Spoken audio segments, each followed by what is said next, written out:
Classification of alkyl halide, अपने जिसमें mono, die, try, जिसके अंदर नंबर ऑफ हैलोजन एटम के बेस पर अपने क्लासिफिकेशन किया था।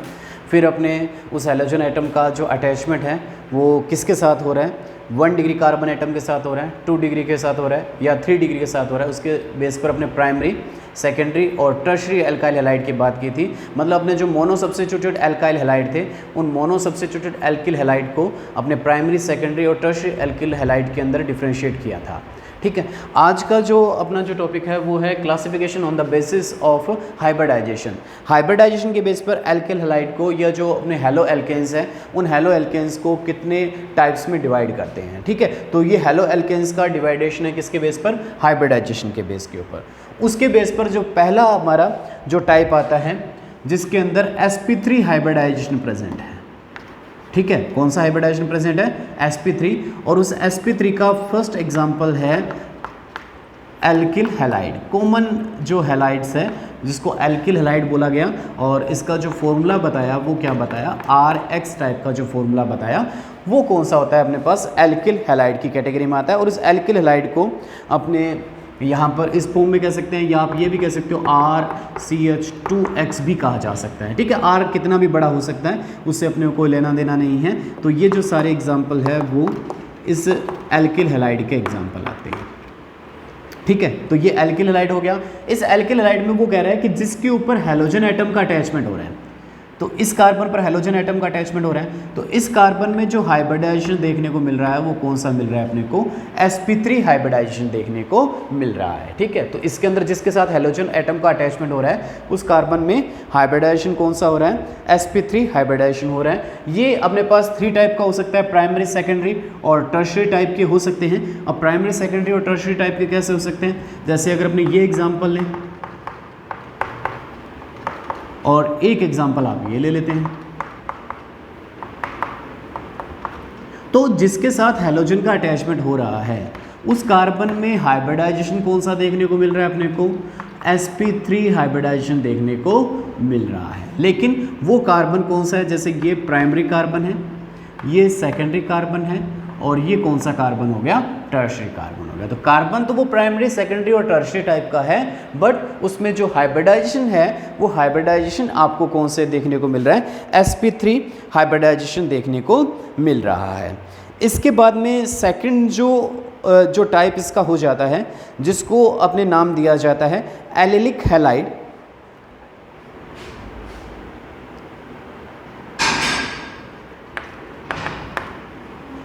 ठीक है, सेकंड जो टाइप इसका होगा वो हो जाएगा एलाइलिक हैलाइड्स।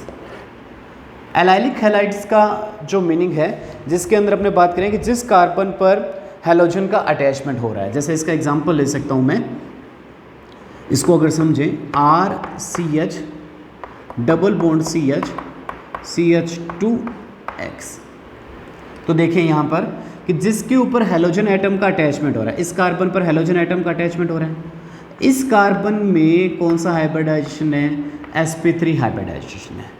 जिस कार्बन पर हैलोजन एटम का अटैचमेंट हो रहा है उस कार्बन में हाइब्रिडाइजेशन कौन सा है, sp3 हाइब्रिडाइजेशन है। और उसका जो पास वाला जो कार्बन है, ये इसके पास वाला कार्बन हो गया, इसके ऊपर क्या प्रेजेंट है, यहाँ पर डबल बॉन्ड प्रेजेंट है। ठीक है, पास वाले कार्बन पर क्या प्रेजेंट है, डबल बॉन्ड प्रेजेंट है। ऐसे हैलाइड्स को क्या बोला जाता है, एलाइलिक हैलाइड्स नाम दिया जाएगा।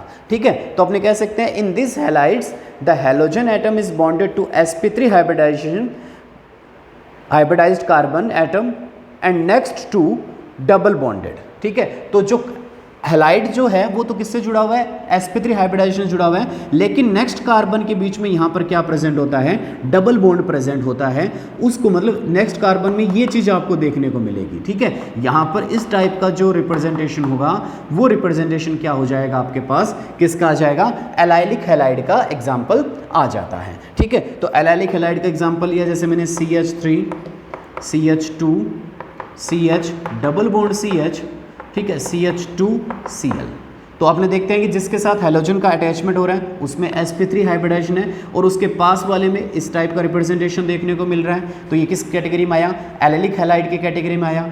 एक एग्जाम्पल मैं और लेता हूँ यहाँ पर, वो एग्जाम्पल क्या हुआ, CH2 double bond CH CH2Cl। तो अब इसको देखें, इस एग्जांपल में देखें कि जिसके साथ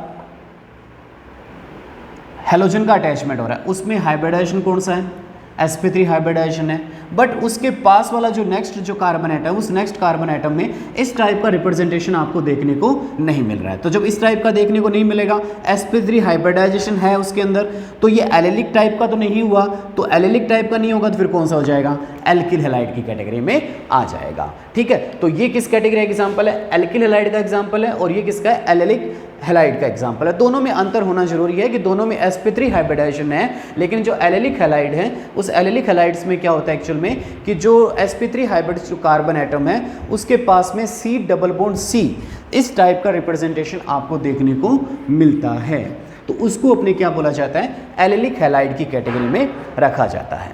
ठीक है, अब इसी से मिलता जुलता जो अपने पास आ जाएगा जिसमें एलेलिक हैलाइड की बात करें, और एग्जाम्पल इसके अगर देख लेते हैं अपने,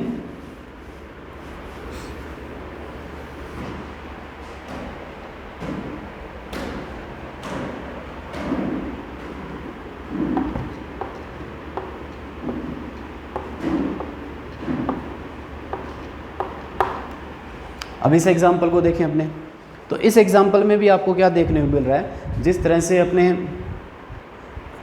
बताया था ये रिंग की फॉर्म में है। ठीक है, रिंग की फॉर्म में भले ही हो, अपने देखते हैं कि जिस कार्बन पर हैलोजन का अटैचमेंट है, ये कार्बन हो गया हैलोजन, इस पर हैलोजन का अटैचमेंट है, इसके पास वाले ये दोनों कार्बन हो गए, यहाँ पर क्या आ गया, डबल बॉन्ड आ गया। जैसे मैं इसको इस तरह से बना सकता हूँ,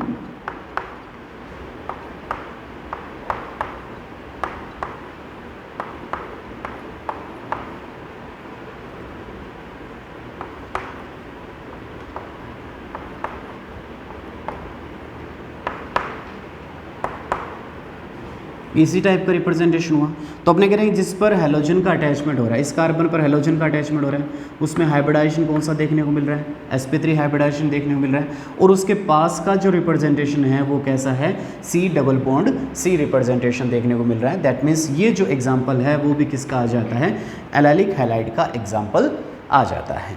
ठीक है, अब एलाइलिक हैलाइड के एग्जाम्पल अपने कर लिए, इसके बाद में जो नेक्स्ट एग्जाम्पल करते हैं वो लेते हैं इसके अंदर अपने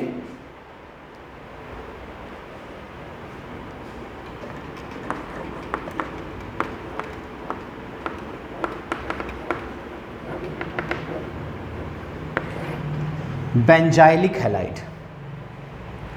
ठीक है, अब बेंजाइलिक हैलाइड्स का मतलब क्या होगा कि यहाँ पर जो हैलोजन एटम है वो तो sp3 हाइब्रिडाइज्ड कार्बन एटम से ही जुड़ा रहेगा, लेकिन वो जो कार्बन है जिसके साथ हैलोजन एटम जुड़ा हुआ है वो बेंजीन रिंग के साथ अटैच रहता है। कैसे, यहाँ पर इसका एग्जांपल लें तो ये बनता है हमारे पास,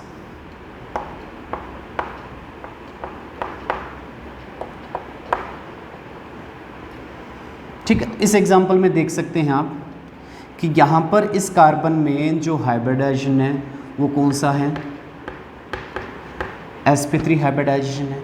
ठीक है, और ये जो कार्बन है आगे जिसमें sp3 हाइब्रिडाइजेशन आपको देखने को मिल रहा है वो कार्बन आगे किससे जुड़ा हुआ है, बेंजीन रिंग के साथ जुड़ा हुआ है। तो यहाँ पर क्या जुड़ गई आपके पास, बेंजीन रिंग इसके साथ अटैच है, तो इसलिए इसको नाम क्या दिया जाता है, बेंजाइलिक हैलाइड की कैटेगरी में इसको रखा जाता है। ठीक है, तो अगर अपने मैं ये एग्जांपल लेता हूँ, यहाँ पर एक एग्जांपल ये लूँ,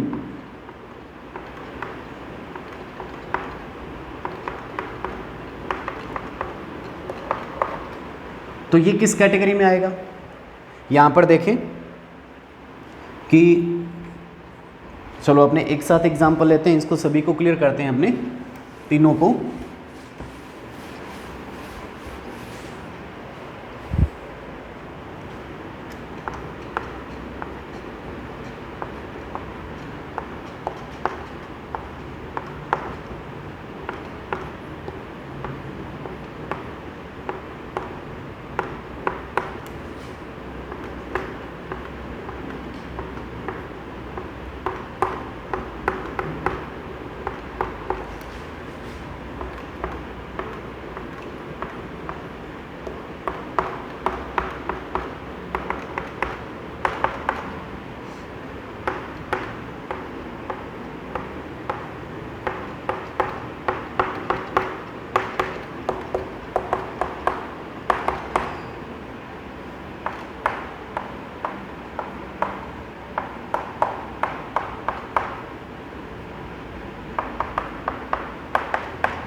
ठीक है, ये डिफरेंट टाइप के मैंने एग्जाम्पल लिखे। इन एग्जाम्पल में से अपने सबसे पहले ये देखते हैं कि sp3 हाइब्रिडाइजेशन किन किन के अंदर है। तो कौन कौन से एग्जाम्पल है जिसके अंदर sp3 हाइब्रिडाइजेशन देखने को मिल रहा है। तो यहाँ पर देखें कि इस कार्बन, इस हैलोजन ग्रुप का अटैचमेंट इस कार्बन के साथ आ रहा है, और ये जो एक्चुअल में अपने पास कुछ ऐसा है।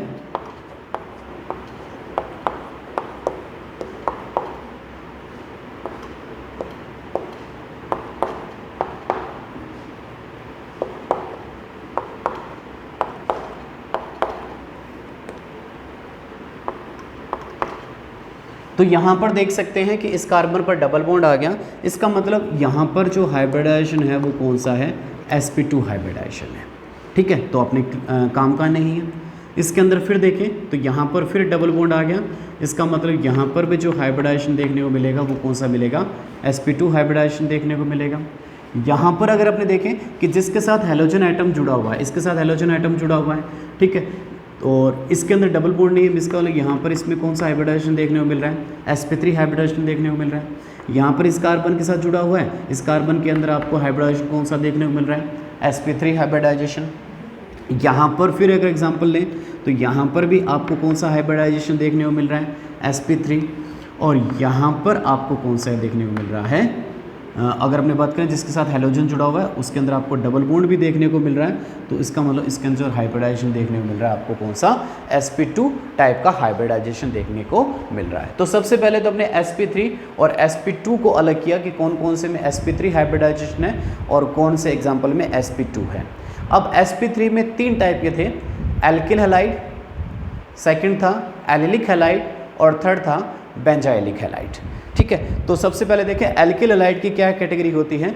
अपने कहते हैं कि यहाँ पर इस एग्जांपल को देखें, इस एग्जांपल में अपने देखें कि जिसके साथ हैलोजन एटम अटैच है, sp2 हो गया तो ये खत्म ही होगी बात। यहाँ पर भी sp2 है, इन दोनों को अपने नहीं करेंगे, एक बार इसको करते हैं। तो अपने कहते हैं जिसके साथ हैलोजन अटैच है वो आगे किसके साथ जुड़ा हुआ है, बेंजीन रिंग के साथ जुड़ा हुआ है। दैट मीन्स ये जो एग्जाम्पल हुआ, ये एग्जाम्पल किसका हो गया हमारे पास, बेंजाइलिक हैलाइड का एग्जाम्पल है। ठीक है, अब इसके साथ हैलोजन जुड़ा हुआ है, उसके नेबरिंग कार्बन एटम पर डबल बॉन्ड नहीं है। ठीक है, तो ये किसका एग्जाम्पल हो गया, एल्काइल हैलाइड का एग्जाम्पल हो गया। ठीक है, न डबल बॉन्ड है न ही इसके नेबरिंग कार्बन पर ये नेबरिंग कार्बन है, न ये नेबरिंग कार्बन बेंजीन रिंग है। जैसे यहाँ पर देख सकते हैं कि नेबरिंग कार्बन, ये कार्बन हो गया sp3 वाला और उसका जो नेबरिंग कार्बन है वो बेंजीन रिंग का पार्ट है। तो बेंजीन रिंग का पार्ट है इसलिए इसको अपने बेंजाइलिक हैलाइड बोला था। ये नेबरिंग कार्बन न बेंजीन रिंग है न डबल बॉन्ड है, कुछ भी नहीं है, sp3 हाइब्रिडाइजेशन प्रेजेंट है, मीन्स ये एल्काइल हैलाइड का एग्जाम्पल हुआ। यहाँ पर देखें इसमें sp3 हाइब्रिडाइजेशन हो गया और उसके नेबरिंग कार्बन में यहाँ पर क्या प्रेजेंट है, डबल बॉन्ड प्रेजेंट है। इसका मतलब ये क्या हो जाएगा, एलाइलिक हैलाइड हो जाएगा। ठीक है, और यहाँ पर फिर इसमें क्या प्रेजेंट है, डबल बॉन्ड प्रेजेंट है, तो ये भी अपने काम का नहीं है। तो ये जो तीनों एग्जाम्पल थे जिसमें अपने देखे कि किस में डबल बॉन्ड प्रेजेंट है, किस में ट्रिपल बॉन्ड है, sp3 और sp2 के अंदर अपने डिफ्रेंशिएट कर लिया। और sp3 में अपने 3 एग्जाम्पल लिए, alkyl halide, alkyl halide, alkyl halide first, और एल्किल हैलाइड के अंदर अपने 3 क्रिया, प्राइमरी, सेकेंडरी और टर्शियरी की बात की। फिर अपने किया एलाइलिक हैलाइड और एलाइलिक हैलाइड के बाद में अपने किया बेंजाइलिक हैलाइड। ठीक है, तो ये तीनों एग्जाम्पल अपने देख लिए।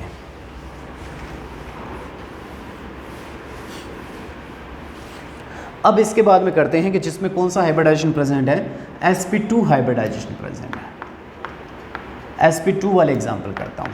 तो sp2 का जब एग्जाम्पल अपने लेते हैं जिसमें sp2 हाइब्रिडाइजेशन प्रेजेंट होगा, इसमें फर्स्ट हमारे पास हो जाएगा aryl halide, aryl halide. Aryl halide क्या होगा कि जो हमारे पास जो हैलोजन ग्रुप है, उस हैलोजन ग्रुप का जो डायरेक्टली अटैचमेंट किसके साथ होता है, हैलोजन के साथ होता है। ठीक है, तो यहाँ पर इस कार्बन में हाइब्रिडाइजेशन कौन सा है, sp2 है, बेंजीन रिंग में sp2 ही होता है। तो डायरेक्टली हैलोजन ग्रुप का अटैचमेंट किसके साथ हो रहा है, बेंजीन रिंग के साथ हो रहा है, इसलिए इसको अपने क्या नाम दे दिया, एराइल हैलाइड इसको नाम दे दिया।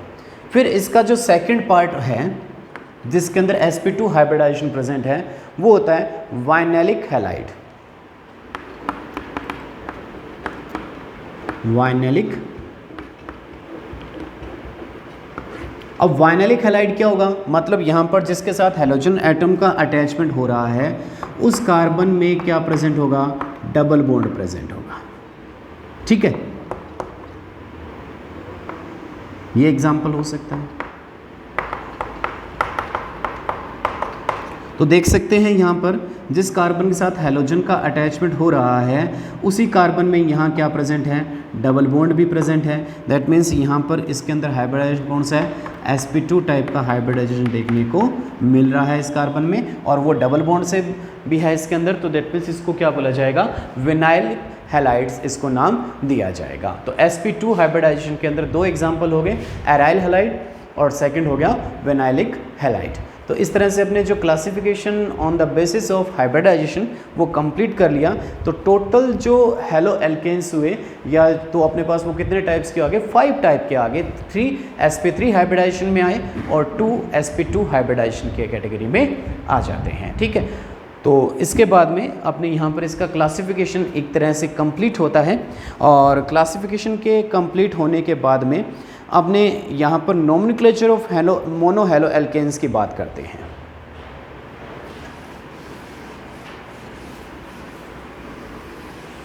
ठीक है, तो नेक्स्ट जो इसमें करते हैं वो है तो nomenclature of mono halo alkene.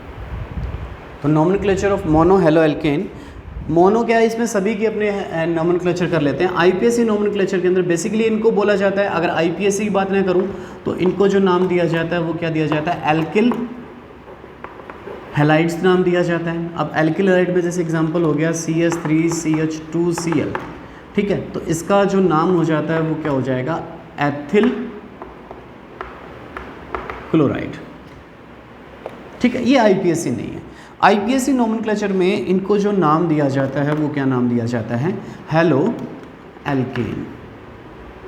क्या नाम दे दिया जाएगा इसको, हेलो एल्केन। और हेलो एल्केन के बेस पर इसका अगर नाम करते हैं तो हमारे पास इसका नाम क्या हो जाएगा, क्लोरो, और कितने कार्बन है, 2 कार्बन है, तो क्लोरो एथेन। ठीक है, अब Cl को अपने क्या बोल देंगे, क्लोरो, Br को ब्रोमो, I को आइडो, और F को क्या नाम दे दिया जाएगा, फ्लोरो नाम दे दिया जाएगा। ठीक है, ये तो आपको पता है। ये तो हो गया मोनो का। अगर डाई सब्स्टिट्यूटेड हो तो डाई सब्स्टिट्यूटेड का क्या नाम हो जाएगा, डाई हेलो एल्केन हो जाए। और डाई में अगर उनकी पोजीशन अलग अलग है तो आपने उनका दोनों का नंबर दे देंगे, दोनों का नंबर दे दिया जाएगा, और फिर अपने डाई हेलो एल्केन बोल दिया जाएगा उसको। ठीक है, इसी तरह से ट्राई के लिए नाम आ जाएगा, ट्राई हेलो एल्केन नाम आ जाएगा, और टेट्रा के लिए क्या नाम आ जाएगा, टेट्रा हेलो एल्केन इनके नाम बन जाएंगे। ठीक है, तो आईपीएससी हमने 11th क्लास में डिटेल में की हुई है। तो डिटेल में आईपीएससी करने की वजह से मैं यहाँ पर जो आईपीएससी का जो टॉपिक है उसको मैं डिटेल में नहीं करा रहा, सिंपल आपको करवा रहा हूँ। बुक में जितने भी एग्जाम्पल दिए गए हैं उन सभी एग्जाम्पल के आप आईपीएससी नेम लिखेंगे, और किसी के आईपीएससी नेम में भले वो क्वेश्चन में दिए गए हैं तो वो क्वेश्चन सॉल्व करेंगे, या बुक के अंदर आईपीएससी नाम दिए गए हैं तो उन आईपीएससी नेम को आप लिखेंगे। और किसी के भी आईपीएससी नेम में अगर आपको कोई प्रॉब्लम आ रही है तो वो मेरे से आप कंसल्ट कर सकते हैं। मैं आपको यहाँ पर आईपीएससी जो नोमेनक्लेचर है वो डिटेल में नहीं बताऊंगा। नेक्स्ट टॉपिक है nature of CX bond in alkyl halide. जो एल्किल हैलाइड है उस एल्किल हैलाइड में जो CX बॉन्ड है उसकी नेचर कैसी है। ठीक है, एग्जाम्पल लें, जैसे अब मेरे पास एग्जाम्पल है CH3Cl का एग्जाम्पल आ जाता है, या CH3CH2Cl का एग्जाम्पल आ जाता है। तो इन एग्जाम्पल में अगर मैं यहाँ पर देखता हूँ तो ये जो CX बॉन्ड है, कार्बन और हैलोजन के जो बीच में बॉन्ड बन रहा है, इस बॉन्ड को देखा जाए तो कार्बन और हैलोजन दोनों के इलेक्ट्रॉन एक्टिविटी में क्या होता है, डिफरेंस होता है। हैलोजन की इलेक्ट्रॉन एक्टिविटी क्या होती है, ज़्यादा, और कार्बन की जो इलेक्ट्रॉन एक्टिविटी है वो कंपेयर टू हैलोजन क्या होती है, लो इलेक्ट्रॉन एक्टिविटी होती है। तो इलेक्ट्रॉन एक्टिविटी लो होने की वजह से कार्बन की, और हैलोजन की इलेक्ट्रॉन एक्टिविटी हाई होने की वजह से ये जो बॉन्ड के जो शेयरिंग इलेक्ट्रॉन है वो शेयरिंग इलेक्ट्रॉन किसकी तरफ चले जाएंगे, हैलोजन की तरफ चले जाएंगे, जिस वजह से हैलोजन पर जो चार्ज आ जाएगा पार्शियली नेगेटिव चार्ज आ जाएगा, और कार्बन पर जो चार्ज आ जाएगा वो पार्शियली पॉजिटिव चार्ज आपको देखने को मिलेगा। तो यहाँ पर पार्शियल नेगेटिव और पॉजिटिव चार्ज देखने की वजह से अपने कह सकते हैं कि जो CX बॉन्ड है उसकी नेचर कैसी हो जाएगी, पोलर नेचर का हो जाएगा। ठीक है, तो अपने पास यहाँ पर क्लियर हुआ कि जो CX बॉन्ड है उस CX बॉन्ड की जो नेचर है वो कैसी है, पोलर नेचर का बॉन्ड है। अब इनकी डायपोल मोमेंट की अगर मैं बात करता हूँ, क्योंकि अपने पास देखिए बॉन्ड किस किस के बीच में हो सकता है, कार्बन क्लोरीन के बीच में हो सकता है, कार्बन फ्लोरीन के बीच में हो सकता है, कार्बन ब्रोमीन के बीच में हो सकता है, और कार्बन और आयोडीन के बीच में हो सकता है। इनमें से जो इनकी डायपोल मोमेंट है वो सबसे ज़्यादा हाई किसकी रहती है उसकी बात करें तो बॉन्ड तो ये पोलर नेचर का है, ये तो अपने क्लियर हो ही गया। अब अगर अपने बात करें कि डायपोल मोमेंट का जो इनका जो नेचर है वो नेचर अपने पास किस बेस पर रहता है, इनका जो ऑर्डर रहता है वो ऑर्डर कुछ इस टाइप का रहेगा।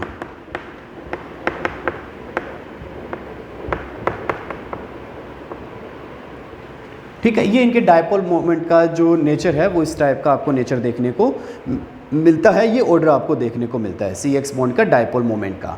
अब यहाँ पर देखते हैं कि थोड़ा सा आपको यहाँ पर कन्फ्यूजन हो रहा है, C और F के अंदर कन्फ्यूजन आपको हो रहा है।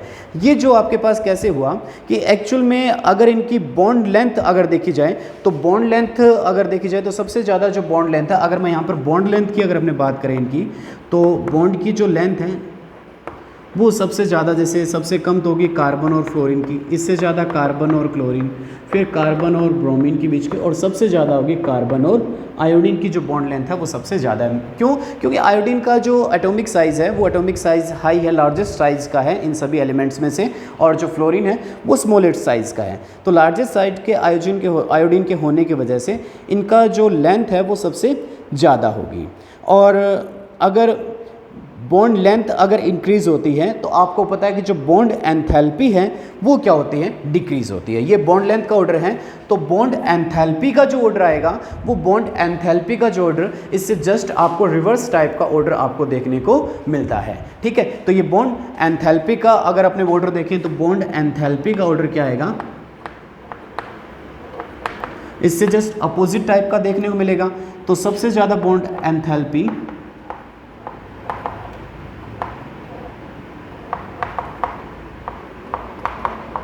इस बॉन्ड की हो जाएगी। ठीक है, तो बॉन्ड लेंथ से जस्ट अपोजिट क्या होती है, बॉन्ड एंथैल्पी होती है। तो दोनों का जो ऑर्डर है जस्ट क्या होता है, रिवर्स आपको देखने को मिलता है। तो इसके अंदर अब अपने बात करें यहाँ पर दोनों के अपने बॉन्ड ऑर्डर और बॉन्ड एंथैल्पी की बात कर ली, तो जो डायपोल मोमेंट है वो जो डिपेंड, अगर अपने बात करें dipole moment depend not only polarity of bond but also depend on the bond length. तो इन दोनों के ऊपर डिपेंड रहने की वजह से जो हमारे पास जो ऑर्डर निकल कर आता है वो ऑर्डर कुछ इस टाइप का इनका निकल कर आता है।